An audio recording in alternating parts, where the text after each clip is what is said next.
নমস্কার, রিসার্চ প্রোডাকশনের তরফ থেকে আবার আরও একবার স্বাগত জানাই।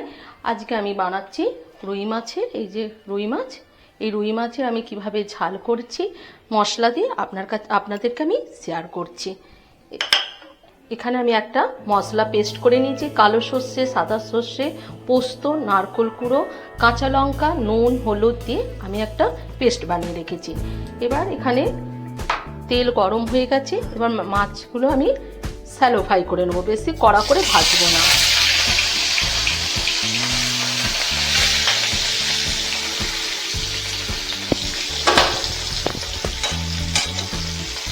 মানে মাছগুলো আমি ভেজে নিয়ে তারপরে আসছি। মাছগুলো আমি ভেজে নিলাম, এইভাবে হালকা করে ভেজে নিলাম। ওই কড়াতেই তেলেতে আমি এই যে কুচিয়ে রাখা টমেটোগুলো দিয়ে দিলাম।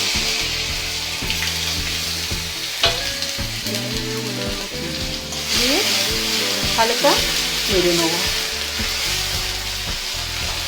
টমেটোগুলো একটু সেদ্ধ হয়ে যাক, তার এই যে হয়ে গেছে টমেটোগুলো সেদ্ধ। এবার আমি দেবো নুন, স্বাদ মতো নুন দিলাম, অল্প একটু হলুদ গুঁড়ো, কারণ মশলাতে হলুদ গুঁড়ো আছে, আর লঙ্কা গুঁড়ো দিয়ে আবারও ভালো করে নাড়িয়ে দেবো এই যে পেস্ট করে রাখা সর্ষে, পোস্ত, নারকেল কুড়ো, কাঁচা লঙ্কা, নুন, হলুদ দিয়ে যে আমি পেস্টটা করে রেখেছিলাম সেটা দিয়ে দেবো।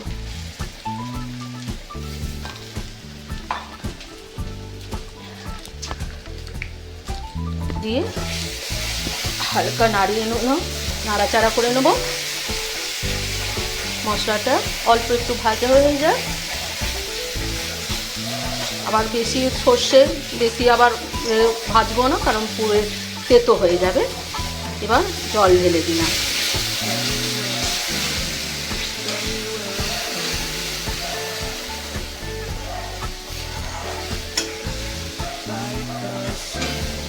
গ্রেভিটা একটু গাঢ় গাঢ় হবে। মশলাটা কষানো হয়ে গেছে,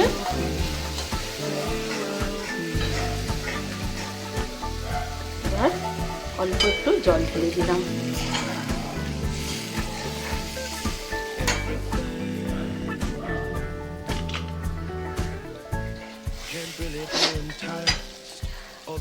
এবার মাছগুলো আস্তে আস্তে আমি দিয়ে দেবো।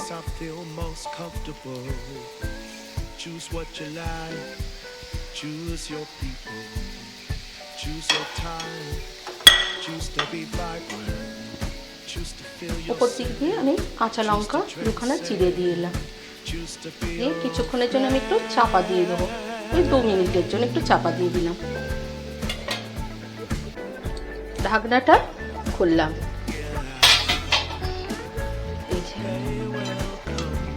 গ্রেভিটা আমার এইরকম হবে, গাঢ় গাঢ় বেশ। দিয়ে ওপর দিয়ে আমি শুধু একটু সর্ষের তেল ছড়িয়ে দেবো। সর্ষের তেল নিলাম, নিয়ে এই ছড়িয়ে দিলাম।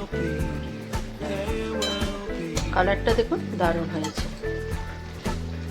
দিয়ে আমি গ্যাসটা অফ করে দিলাম, তারপরে আমি রেস্টে রেখে দিলাম, তারপরে টেবিলে দেখা হচ্ছে। তৈরি করে ফেললাম রুই মাছের মশলা দিয়ে ঝাল। আমার এই রেসিপিটা আপনাদের কেমন লাগে লাইক, শেয়ার, কমেন্ট করবেন, ফলো আর সাবস্ক্রাইব করে আমার চ্যানেলকে সাপোর্ট করবেন। আজ এই পর্যন্ত, আবার অন্য একটা রেসিপি নিয়ে আপনাদের কাছে হাজির হব। ততক্ষণ আপনারা ভালো থাকবেন, সুস্থ থাকবেন। ধন্যবাদ।